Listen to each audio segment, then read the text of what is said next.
Bonjour à tous, bienvenue sur le plateau de Business Inside, cet espace réservé par le magazine Forbes pour les entreprises, pour qu'elles nous racontent d'où elles viennent et puis surtout où elles vont. Avec nous maintenant, Estelle Dolla, bonjour. Bonjour Vous avez cofondé, il n'y a pas très longtemps d'ailleurs, en 2020, Private Corner. C'est ça. C'est une entreprise qui offre des placements spécialisés en private equity, c'est-à-dire hors bourse. C'est ça, exactement. C'est une société de gestion qui est agréée par l'autorité des marchés financiers et qui permet à des investisseurs privés d'accéder à la classe d'actifs du non-coté via les fonds que nous avons sous gestion, donc aux actifs non-cotés, puisque nous-mêmes, ensuite, on investit dans des fonds d'investissement qui sont habituellement plutôt structurés à destination d'investisseurs institutionnels. Parce que, oui, exactement. Ce private equity, c'était réservé aux professionnels. C'est toujours réservé aux professionnels. Mais aux sociétés d'assurance, aux voilà, mutuelles. C'est ça, aux institutionnels. C'est ça, exactement. Okay. Des gros corporates ou des gros investisseurs institutionnels. Et donc, puis en 2019, après la crise financière, Bercy a eu cette idée, mais bon sang, mais c'est bien sûr. Les Français ont de l'épargne. Exactement. Plutôt que de le mettre sur la caisse d'épargne qui ne rapporte plus rien. Alors que des entreprises ont besoin de fonds propres à côté. Exactement. C'est exactement comme ça. C'est exactement ça. Essayons de trouver un véhicule qui permette de flécher. Essayons de créer une loi qui permette de drainer une partie de l'épargne. Parce que c'était interdit par la loi ?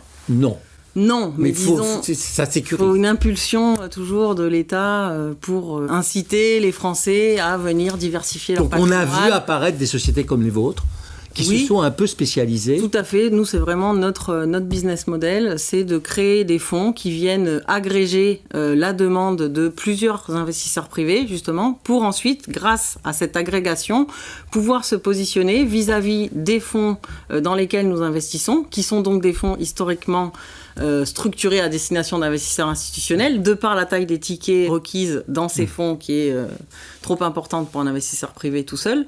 Nous, grâce à l'agrégation de tous ces petits tickets, on se positionne comme un seul et unique investisseur. Quel est le ticket moyen pour pouvoir accéder à ce private equity quand on est épargnant ?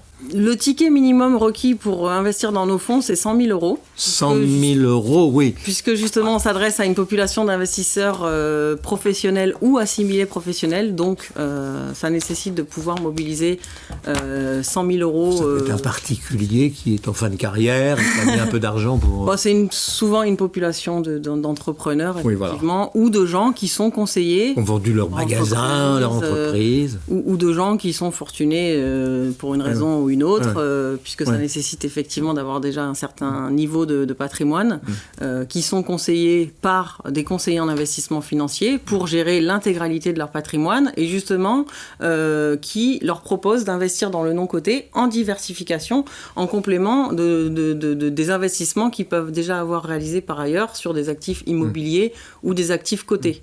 Et justement... Et il y a de l'épargne, beaucoup, qui demandent à s'investir. C'était l'objet de la loi Pacte, c'est d'arriver à drainer une partie de cette épargne des Français vers l'économie réelle pour financer des PME et des ETI. Alors que ça restait liquide, disponible, ou alors ça allait en obligation d'État, financer le déficit budgétaire. D'autant qu'historiquement, la classe d'actifs du non-coté, modulo effectivement le risque que ça comporte et la durée d'investissement qui est relativement longue et donc qui nécessite que l'investisseur soit prêt à mobiliser une partie de son épargne sur du long terme, cette classe d'actifs du non-coté est historiquement plus résiliente que les actifs cotés. Et il y a des besoins.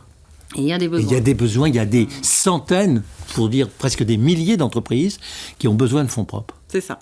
Et donc, vous intervenez là, c'est pour pouvoir répondre à ce besoin. Private Corner n'investit pas directement dans ces PME et ETI. Non. Puisque nous, en fait, on est société de gestion qui structurons des fonds de fonds. Donc, en fait, le principe, c'est que nos investisseurs investissent dans les fonds Private Corner, lesquels fonds investissent ensuite dans directement d'autres fonds qui, eux, investissent dans ces sociétés-là. Donc, l'idée, c'est vraiment de permettre aux investisseurs privés d'accéder aux stratégies des meilleures équipes d'investissement, qui sont donc historiquement... D'accord. Des professionnels des professionnels et des équipes qui ont un track record, excusez-moi l'anglicisme, mais qui ont des performances historiques assez élevées sur la durée, et qui donc, historiquement... structure des véhicules à destination d'une clientèle institutionnelle. Donc, les investisseurs privés, aujourd'hui, s'ils veulent être exposés à ces stratégies d'investissement, pour y être exposés, il faut absolument qu'ils mobilisent des sommes importantes. Dans la loi Pacte, il y avait le PER, le plan d'épargne en retraite. Ça vous a aidé, vous l'avez utilisé Non.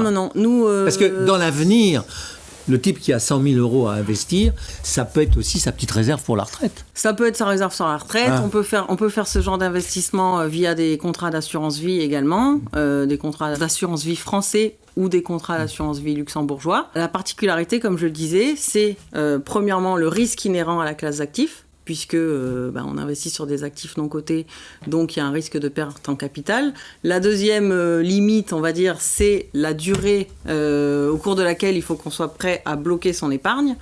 Mais dès lors qu'on est à l'aise avec le fait de pouvoir mobiliser son épargne sur le long terme, potentiellement perdre une partie de son capital. Ce qu'il faut garder en tête aussi, c'est que c'est une classe d'actifs, comme je disais, qui est beaucoup plus résiliente que les marchés cotés. Les clients, les épargnants réagissent bien à tous ces arguments-là? Tout à fait, puisque justement, nous, on a créé Private Corner. Par rapport aux non cotés, pour eux, il y a la sécurité suffisante? Le modèle fonds de fonds, justement, comme je le disais, puisque nous, on n'investit pas dans les sociétés en direct, on investit dans des fonds qui, eux, investissent dans des sociétés, donnent une diversité à la fois géographique et sectorielle aux investisseurs. Il y a une durée d'engagement. Tout à fait, une dizaine d'années. Une dizaine d'années. Il est difficile d'en sortir, contrairement à la bourse où c'est un peu liquide. Oui, c'est pour ça que je vous disais, les deux prérequis, c'est intellectuellement de se dire qu'on est prêt à perdre une partie de son investissement, et la deuxième chose, c'est qu'on est capable de mobiliser l'épargne sur du long terme. Et les grands du métier, là, les aristocrates, comment ils ont réagi?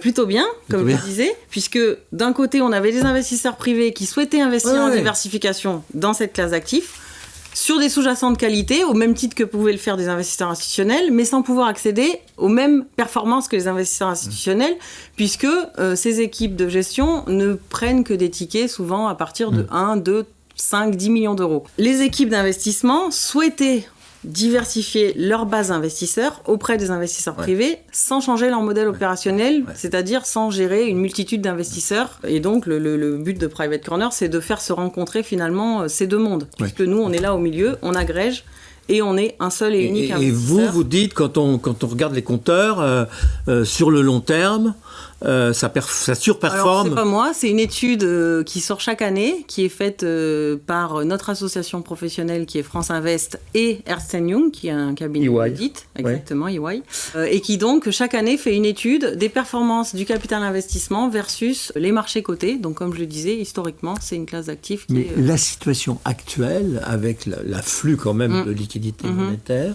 les besoins aussi d'investissement, la mutation digitale, tout ça, ça ouvre un avenir qui n'est pas mauvais qui est plutôt très bon. Comme je vous le dis, l'accueil nous on est ravis de notre démarrage. Le structurel, on est sur un terrain favorable.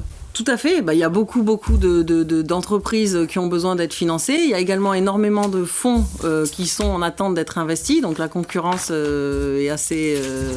Comment on vous trouve? Comment on vous joint? Vous avez des correspondants? Alors, on a effectivement une plateforme qui est intégralement digitale et qui permet de gérer l'ensemble... Private Corner private-corner.eu, qui permet de gérer tout le cycle de vie d'un fonds d'investissement. Et nos produits sont principalement distribués par des conseillers en investissement financier. Conseillers en investissement et en placement, ils doivent... donc des banques privées, des family office, des conseillers en gestion de patrimoine notamment, pour permettre à ces conseillers en investissement de mieux servir leurs clients ou de les servir en tout cas en leur proposant de nouvelles choses. On leur met à disposition une partie de la plateforme qu'on a développée. Ça peut être mieux que des prêts à taux zéro quand même. Merci. Merci à vous.